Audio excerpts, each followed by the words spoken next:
रे माई जीविका में जुड़ला से 10,000 रुपया मिलता। बड़की माई के मिल गए। क्या बात करता रे? अभी जाता नहीं।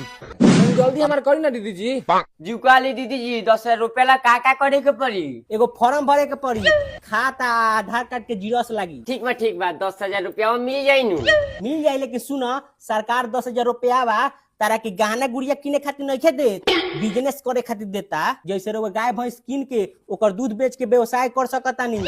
अगर सरकार के लागी के रुआ अच्छा जगह पैसा खर्चा करता नहीं तो सरकार रुआ के 2 लाख रुपया तक दे सकता। ए दादा आजकल 10,000 में बांटा पड़ो नहीं के मिलत। 10,000 में लोग कहाँ से भैंस माल कीनी? ना तो कोई बिजनेस कर ली है, दुकान खुलवा दी है। मार बजट पड़ो 10,000 में कौन बिजनेस होई रे? नीतीशवा के गांड के बिजनेस होई का? जाए दीदी जी 10,000 में जन जुड़ी उहे नु कइल जाई। ले हम चूस चॉकलेट के दुकान खुलवा दी बतार से कह के। सुन लो पहले हमार बात। रौरा नाम से 10,000 रुपया ना मिली, काहे कि रौरा दिन 10,000 रुपया उठा के लेके चल गई बारी रौरा नाम से। ओ भतर कटनी के रउआ 10,000 रुपया काहे देनी हो? ओकर तो घरे जाके मांग भरबे करे, पहले राव रुपया करे।